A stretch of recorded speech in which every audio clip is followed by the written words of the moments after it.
Hey bass family, welcome back to Sounds Like Ben. Today we're reviewing the Sire V7 Marcus Miller 5-string jazz bass. Is this the bass for you?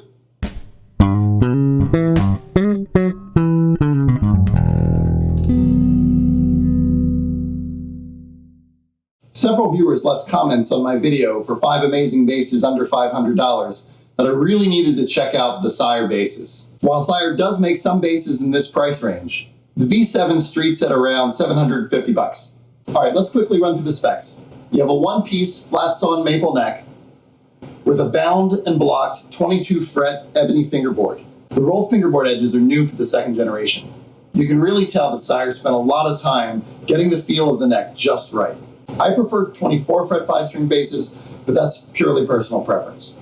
Another thing I like about the bass is the string tree. It gives you even tension across all strings of the nut, instead of the ones that just kind of hit one or two of the strings. All right, moving on to the body.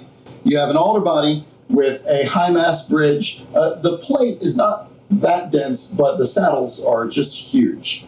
In my opinion, the burgundy mist finish is 100% on fire. I love the color of this bass. This turned out great. They've also got some out there in this turquoise finish that are just really fantastic. Like most 5-string jazz basses, it's neck heavy. Yeah. You'll want a nice wide strap to help keep neck dive in check. All right, before we get into the very versatile preamp, let's hear what it sounds like passive.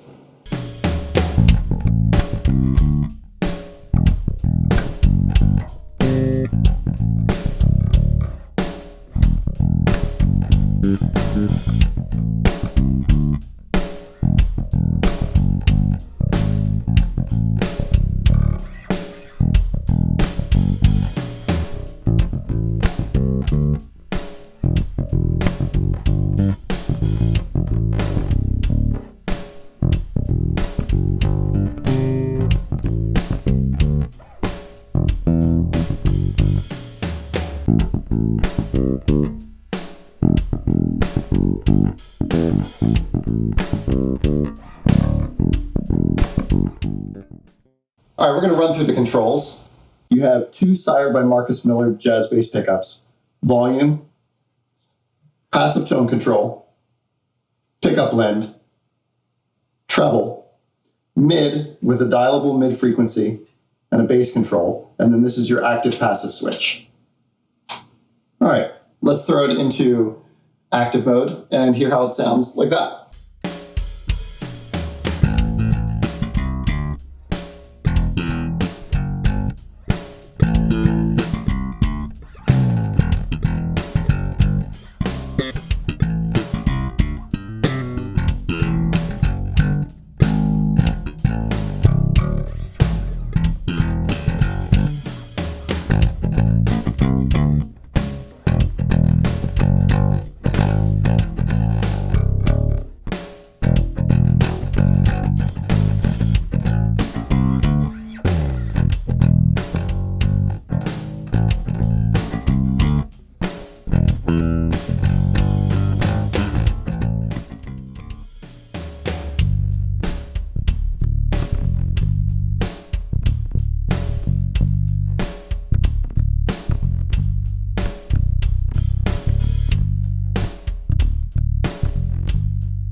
Overall, I would describe the tone as very smooth and compressed.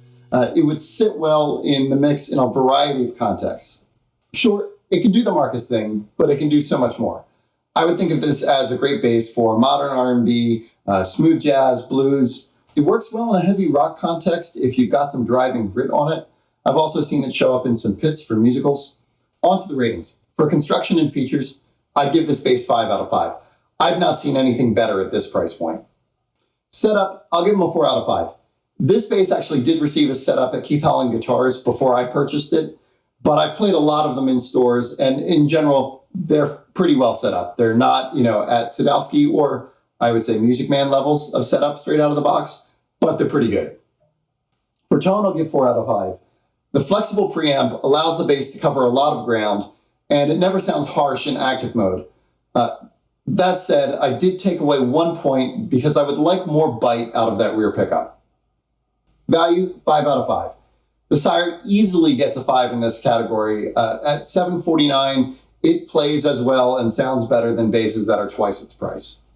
Here's the question. Is this the right bass for you? I would recommend the Sire V7 to players looking for basses under $1,500 that like a lot of girth in their sound and lean towards the more modern active jazz bass sound.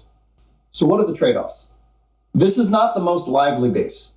If you're looking for really resonant woods or a ton of bark out of that bridge pickup, this may not be the bass for you. But if you need a bass to cover a lot of ground, then you'll love the Sire. I hope you found this video helpful. Don't forget to click like, gently touch subscribe, and ring the bell to get more bass videos. All right, thanks and take it easy.